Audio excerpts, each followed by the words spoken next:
Largos días y placenteras noches, habitantes de Hiperbórea. Yo soy Iván Guanito, y el día de hoy les traigo el resumen de una historia que nos habla sobre el gran glaciar de Polarión, una zona de Hiperbórea que poco a poco está congelando todo a su paso, y que inevitablemente traerá el fin a esta civilización. Estoy hablando de El demonio de hielo, relato perteneciente al ciclo hiperbóreo. En esta ocasión conoceremos a Kwanga, un cazador muy valiente que está en busca de un tesoro perdido en las entrañas de Polarión. Sin más que decir, comencemos. La historia nos presenta a Kwanga el cazador, que junto a dos joyeros llamados Hom y Eivor emprendieron un viaje hacia el glaciar Polarión al norte de Mutulán. El objetivo del grupo era recuperar los rubíes del rey Halor, quien con el mago Omunbok y un nutrido grupo de aguerridos soldados había partido hacía 5 décadas para detener el hielo polar.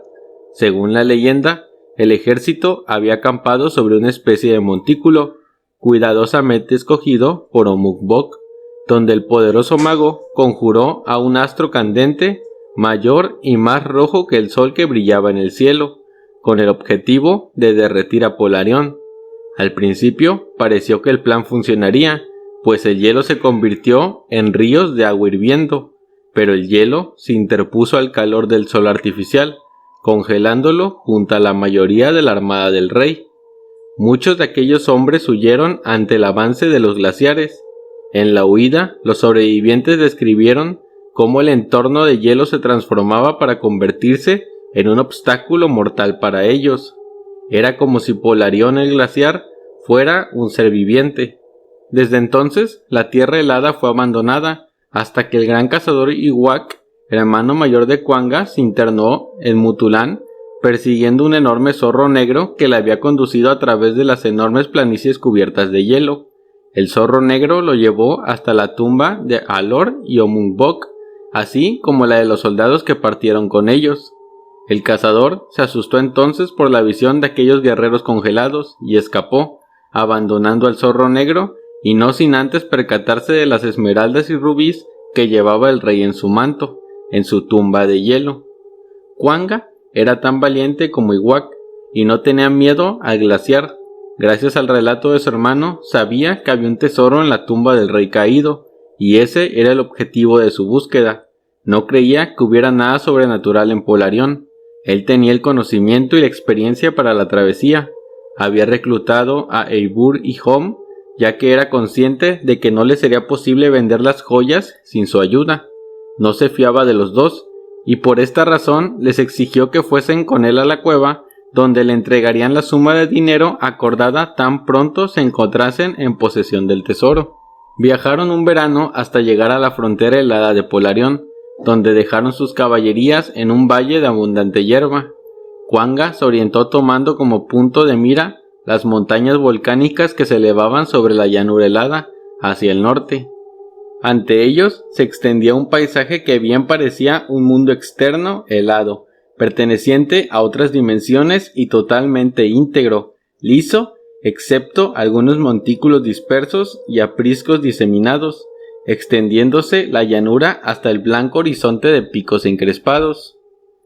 A primera hora de la mañana escalaron el baluarte de hielo, y Kwanga prometió a los joyeros que llegarían a la cueva a la altura del mediodía, como muy tarde, contando incluso con posibles dificultades en localizarla y el consecuente retraso.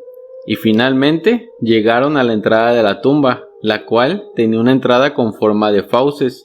Al fondo, Kwanga y los joyeros advirtieron las formas empotradas de un grupo de hombres, entre los que se podía distinguir fácilmente el cuerpo alto y vestido de azul del rey Halor, junto a la oscura y encorvada momia de Omunbok. Entonces, Kwanga se decidió a retirar la capa con exquisito cuidado, hasta que muy pronto el triángulo de enormes rubíes, más o menos cubierto, aún con partículas de hielo, cayó en sus manos. Retiró las piedras una a una, entregándoselas a Hom, quien se hallaba inmediatamente detrás de él, y el comerciante las iba guardando cuidadosamente en una enorme bolsa de lagarto. De pronto, Kwanga y Hom se sobresaltaron al oír un gran estruendo que culminó con el suave tintineo de cristales rotos. Al volverse, vieron que una enorme estalagmita se había desprendido de la bóveda y con su punta, con una puntería asombrosa, había atravesado el cráneo de Eivor, quien ahora yacía en medio de los hielos desprendidos.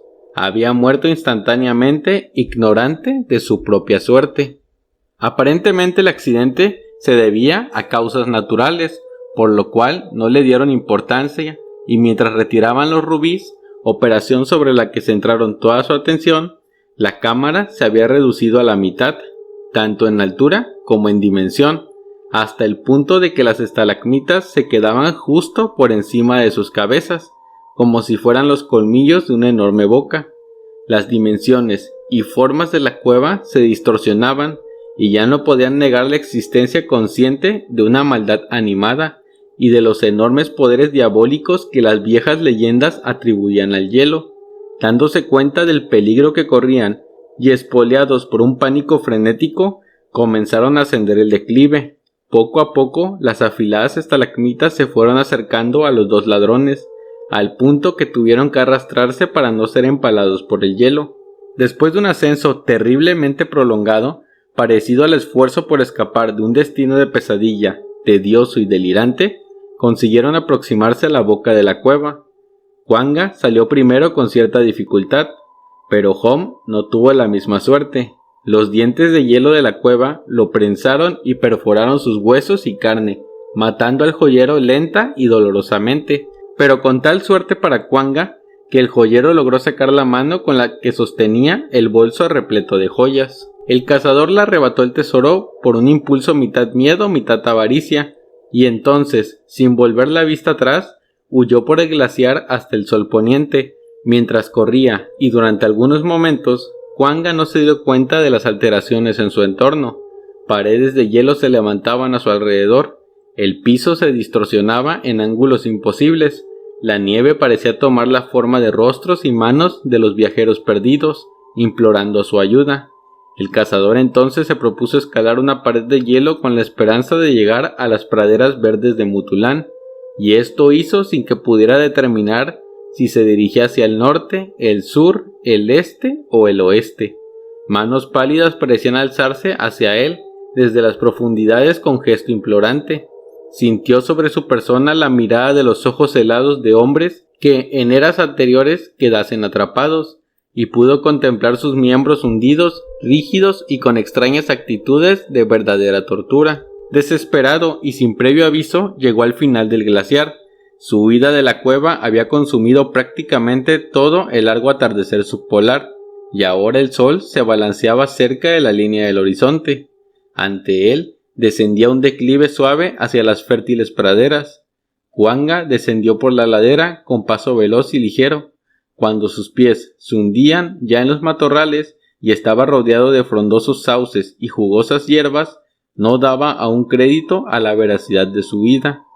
Kwanga corrió a través de los verdes valles y después de cruzar uno de los innumerables bosques, chocó contra una raíz de sauce que sobresalía, cayéndose el pico de la mano al tiempo que tropezaba. Poniéndose en pie, corrió despavorido sin recogerlo. Se puso en pie con la rigidez de un cuerpo exhausto por el cansancio, y pronto notó un frío intenso en el valle, y presintió que había algo irreal y antinatural en el frío, algo que no pertenecía ni al lugar ni a la estación del año. De pronto, el cielo se oscureció dejando entrever un destello verdiazul que surgía desde lo profundo. Por un momento pudo ver la sombra sin rostro que se erguía como un gigante en el hielo, algo que cegaba sus ojos y entorpecía su respiración, como si se encontrase enterrado en una tumba glaciar. Era como si el alma del glaciar, perversa e implacable, le hubiera atrapado en su huida. Respondiendo a un impulso desconocido, como si desease propiciar a una deidad vengativa, sacó la bolsa de rubíes de su pecho y con un esfuerzo prolongado y doloroso trató de lanzarla lejos. Le asaltó el olvido y cayó hacia atrás, completamente rígido, ignorante de su propia caída. Al amanecer se encontró al lado de un pequeño arroyo, totalmente helado. Estaba cubierto por una capa delgada de hielo, y sobre el hielo, como gotas de sangre congelada, se hallaban esparcidos los rubíes de Jalor. Cuanga entonces supo que a su debido tiempo, al desplazarse lentamente hacia el sur, el gran glaciar las reclamaría, así como al resto de Hiperbórea. Si quieren que resuma el último relato del ciclo hiperbóreo, háganmelo saber en los comentarios. Dejen su like y suscríbanse si no están suscritos, eso me ayudaría mucho. Yo soy Iván Guanito y recuerden, hay otros mundos aparte de este.